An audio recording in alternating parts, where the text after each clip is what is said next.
By the end of 2025, I realized that this year hadn't felt like mine.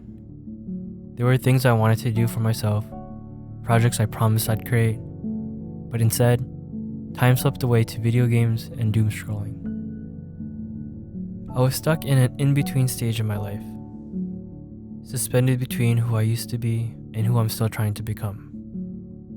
Who I used to be was someone new to adulthood, still figuring out what stories I want to tell, through content creating and filmmaking.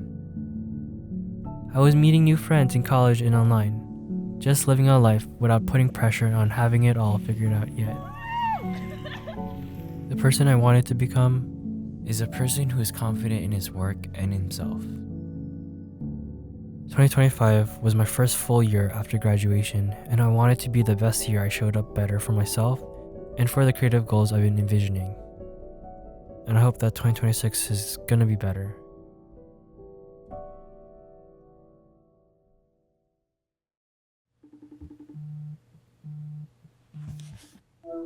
Hey Ray, Happy New Year! Hey Yuna, Happy New Year's. How's everything right now?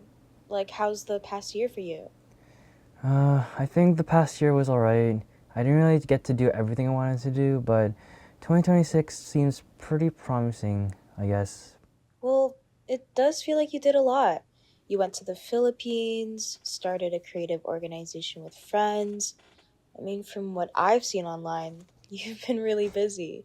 That's something worth remembering. Yeah, I guess. How was your year? I think 2025 was a pretty good year. There was a lot of room for growth. And it hit me. Maybe 2025 wasn't about what I didn't do. Maybe it was about all the moments I've been living. The projects, the people, the experiences that went over my head. I wasn't behind. I was just in the middle of reinventing myself in the process. And yeah, my friend was right. I had a lot of good experiences this past year that I overlooked.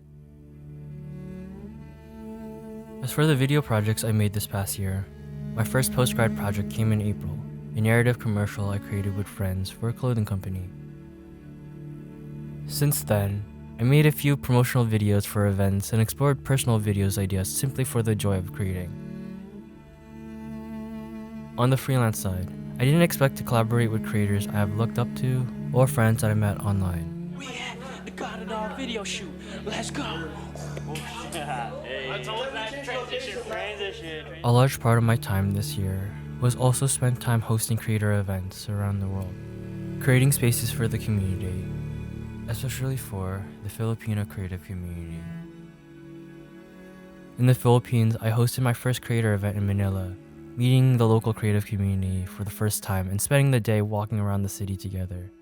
In Chicago, I hosted another creative walk, connecting with local creatives and longtime friends as we explored the city, finding places to film and moments to create. In New York and New Jersey, my friends and I co-founded a creative organization called Philo Arts, where we create spaces for our community to showcase talent, connect with others, and celebrate Filipino culture and creativity. Our first event, In Between, was a Filipino creative exhibit followed by an after party. After just a month and a half of planning, bringing the event to life with friends and the community, and seeing what came out of it became one of the most rewarding experiences of the year. It's pretty awesome to bring friends from college, to meet friends from creatives in New York and have everyone come together. It truly means a lot. And I just want to say thank you guys so much for being here and celebrating the arts and celebrating what Filipino means. This past year alone, I also had a chance to meet online friends in person and share adventures with old ones. I started noticing the people who stayed with me throughout the year and the new faces that quietly became part of my life.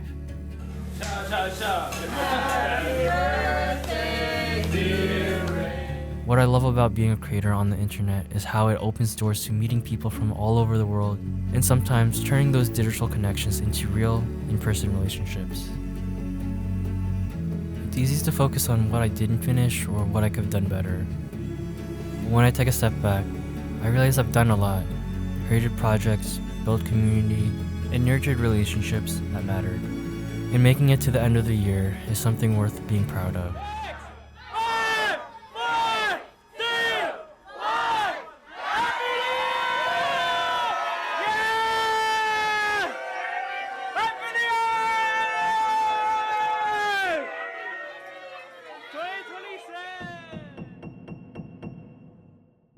It's finally 2026, and it feels good to be stepping into a new year. 2025 became a foundation showing me what worked, what didn't, and where I still have room to grow. I carry similar goals into next year, but I want to approach them differently. One goal I wanted to continue is working on the parts of my life that brings me closer to the person I want to be. My life as a content creator, my life as a freelancer, and my life as Raymond Tish. As a content creator, I want to post more, but what does that actually look like? As a freelancer, how can I build a stronger foundation for my business and projects that I take on? And as Raymond Tish, how can I take better care of myself outside of being a creative? A big part of moving towards those answers is being intentional with the time that I have, even when I don't have everything figured out yet. By focusing more on the experience than the destination, I've realized that some of the most meaningful moments in 2025 didn't come from hitting milestones, but from the process of creating with friends, building community, and simply showing up. Look at this friendship. Look at this beautiful hug. 2025. Thank you for everything and the experiences you gave me. Cheers to 2026, and I'm looking forward to what's ahead.